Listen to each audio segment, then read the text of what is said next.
Oke, kembali lagi bersama saya di Goryosan. Bisa dilihat posisi sekarang saya sudah berbeda, backgroundnya juga berbeda. Ini dikarenakan posisi duduk saya ada beberapa masalah di pinggang saya, sehingga saya memutuskan untuk melakukannya secara berdiri. Ya, tanpa berlama-lama lagi, mari kita mulai konten pada hari ini.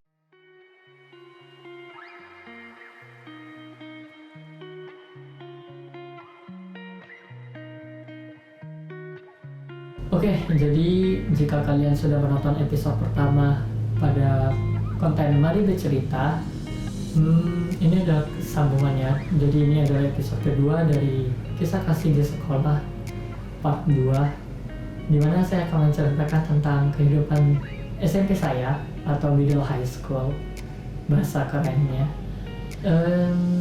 Ya, seperti yang bisa kita tahu, saya kelas 6 lulus, lalu saya naik ke kelas 1 SMP. Untuk yang nggak tahu, saya selama di Jakarta bersekolah di sekolah yang sama, di sekolah swasta yang sama selama dari SD, SMP, dan SMA. Jadinya saya tidak pernah pindah-pindah sekolah maupun mencoba untuk negeri. Bagi yang kalian yang suka ke negeri, itu saya nggak pernah, karena saya tahu batas saya. Jadinya ya saya sekolah di sekolah swasta tersebut selama kurang lebih 12 tahun. Cukup lama bukan? Ya, jadi seperti yang saya bilang di episode pertama, kalau saya ini orangnya cukup pemalu ya, nggak bisa ngomong, nggak bisa ngapa-ngapain. Ya, itu yang saya rasakan pada saat waktu mau masuk kelas 1 SMP, dimana karena dengan orang-orang yang baru, teman-teman yang baru, cukup susah untuk saya untuk kalau bahasa halusnya, untuk bersosialisasi bersama teman-teman yang baru itu. Saya merasakan itu adalah hal yang susah buat saya. Dan memang benar, saya selama beberapa bulan itu cuma tahunya teman-teman lama aja, kurang mengenal teman-teman yang baru. Namun lama kelamaan ya pasti saya akan mendapatkan teman yang baru sih ya, pastinya. Dan kehidupan SMP dimulai. Seperti yang nggak tahu sih zaman sekarang, anak-anak zaman sekarang merasakan yang saya rasakan nggak ya? Karena pada saat pertama kali saya pindah ke kelas 1 SMP, saya merasakan suatu ketakutan yang sangat yang sangat mendalam gitu, kayak ada pressure yang lebih gitu diberikan kepada saya.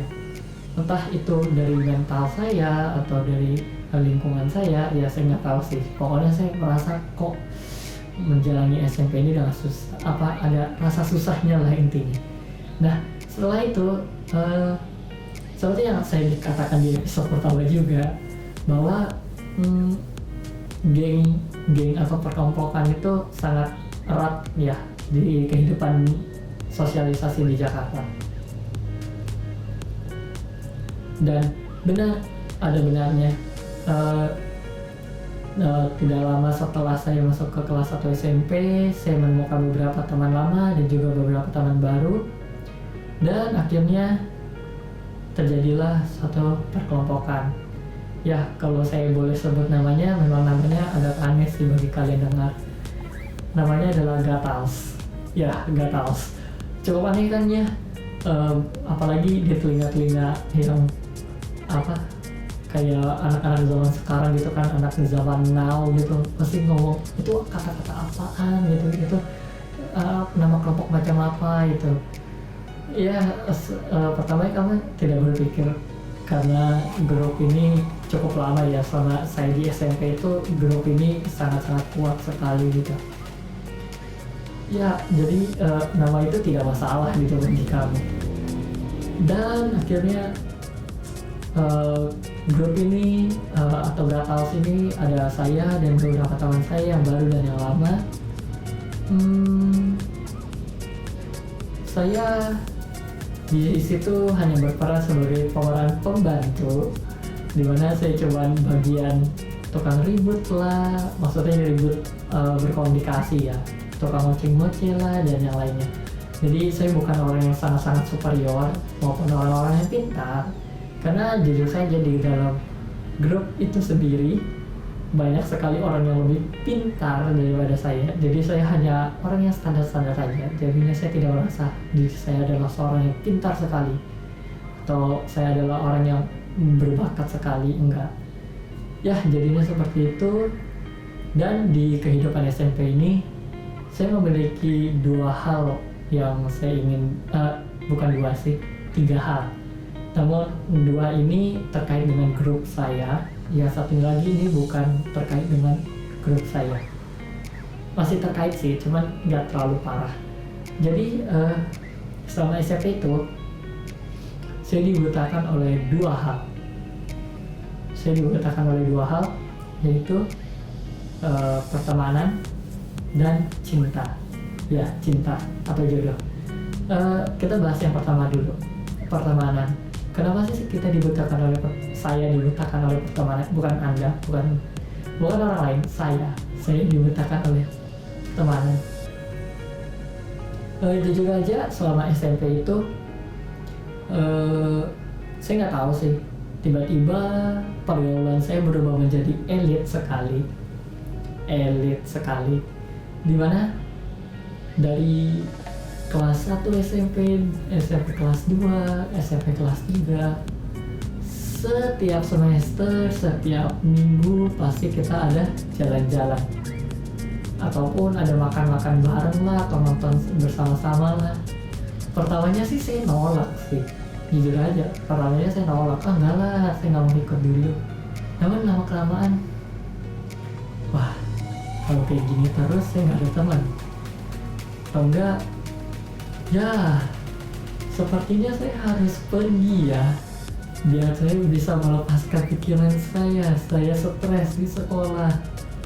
Dan akhirnya ya saya cobalah sekali, 2 kali, lama-lama asik nih, 3 kali, lalu terus akhirnya saya nggak sadar sih, sebenarnya saya sudah mulai masuk ke pergaulan yang sebenarnya kelihatannya baik, tapi bagi saya sendiri tidak baik. Mengapa saya bilang tidak baik? Mungkin banyak orang bertanya-tanya, kan apa salahnya gitu, jalan-jalan doang, nonton aja, kan hangout gitu. Mungkin bagi kalian yang memiliki ekonomi lebih nggak masalah gitu. Cuman kalau misalkan kayak saya yang memiliki ekonomi menengah ke bawah sedikit, itu adalah suatu masalah yang besar. Kenapa? Gampang aja. Orang tua kita masih bekerja, kita juga makan juga masih diawasin oleh orang tua, belum bisa bekerja dan yang lain-lainnya. Jadi kalau misalnya kita pergi jalan-jalan ya kayak gininya kan gampang ya, cuman yang mencarinya kan gak gampang ya. Yang mencarinya kan harus bekerja 2 kali, berarti yang lebih banyak. Itu adalah masalah pertama. Jadinya pertemanan itu membutakan saya. Jadinya mungkin sebagian orang melihat ini bukan suatu masalah yang sangat besar sih, tapi kalau menurut saya sendiri ini merupakan suatu masalah yang besar, karena lama-kelamaan pertemanan ini juga menjadi toksik bagi saya, karena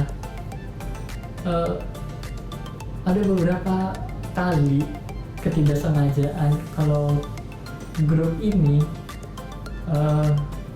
ya seperti anak-anak SMP lainnya lah yang di dalam sinetron maupun drama-drama lainnya menjadi alpha gitu, atau menjadi kelompok yang primer gitu, dan mulai bersaing gitu jadi dengan kelompok-kelompok yang lain. Pertamanya ya emang kalau kita udah di dalamnya sih kita merasa tidak sadar sih, cuman kalau misalkan sudah keluar dari grup itu pasti kita akan merasakannya. Lalu yang kedua, masalah cinta. Ya, masalah ini mungkin bukan sensitif sih, akhirnya sudah menjadi hal yang umum gitu. Namun dimana dua hal ini sangat berkaitan. Pertama, dimana cinta itu hanya sebagai alat tukar, dan pasangan itu hanyalah sebagai model. Ya, itu yang terjadi. Jadinya kalau misalkan kita pacaran dengan cewek yang paling pintar di sekolah itu, kita pasti akan terkenal gitu kan. Wih, gue bisa dapetin dia loh gitu. Atau enggak kita dapat pacar yang ceweknya merupakan orang yang terkenal di angkatan kita, ataupun angkatan di atas kita, atau angkatan di bawah kita. Gue bisa dapat loh gitu. Jadinya tuh cinta itu hanya sebatas kayak menunjukkan keunggulan aja. Itu yang saya dapatkan. Jadinya tuh cinta itu sebagai alat tukar, dan pasangan itu hanya sebagai model aja. Jadi itu bukan sesuatu hal yang seharusnya kita jaga gitu. Contoh lah ya, misalkan cowok si A dan cewek si B pacaran. Mereka berdua merupakan orangnya, yang satunya misalkan si cowok ini nggak terkenal, si cewek ini yang terkenal, dan si cowok A ini dapetin si cewek B, cewek B, sehingga ya itu yang terjadi. Jadinya derajatnya si cowok A ini makin naik, dan dia akan pamer-pamerkan gitu, wih gue udah dapet nih cewek gitu kan.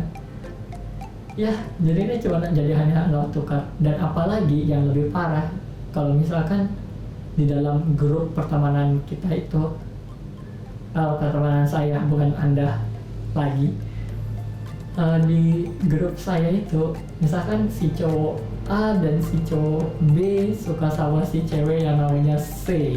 Wah, itu misalkan si cowok A ini lebih dekat kepada si cowok yang bernama D, dan si cowok B ini lebih dekat kepada cowok yang D juga. Nah, misalkan dua cowok ini curhat ke cowok yang sama, si cowok D ini ya, wih curhatnya asalkan mulutnya nggak bocor sih is okay ya. Maksudnya mulutnya nggak menyebar rahasia ini kemana-mana, itu juga ya aman-aman aja. Tapi kalau misalkan si cowok D ini ingin provokasi, ini si cowok D ini sangat-sangat berbahaya. Karena misalkan ya, ternyata akhir-akhirnya si cowok D anggap aja nggak provokasi gitu kan. Oke, dia cuma tahu misalkan si cowok A dan B itu suka sama cewek C. Namun nanti setelah si cowok A dan cowok B berusaha menyenggol sana menyenggol sini, PDKT sana sini, PDKT terus, akhirnya lama-lama nanti mereka sadar, si cowok A ngomong ke cowok B, dia suka sama dia, cowok B ngomong ke cowok A, dia juga suka sama dia. Akhirnya pertemanan itu rusak, pertemanan itu mulai pecah. Jadinya ya cinta itu kayak alat tukar dan alat jual beli, dan alat untuk mempertahankan pertemanan kita. Jadinya salah satu cowok ini harus mengalah, oke gue udah gak suka sama dia lagi gitu, supaya pertemanan itu tetap terjaga.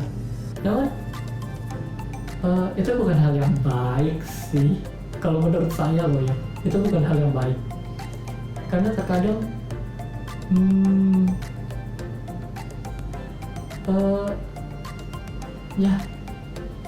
kalau misalkan pertemanan kita hanya sebatas cinta kepada seorang cewek doang, kayaknya pertemanan itu kayaknya sampah.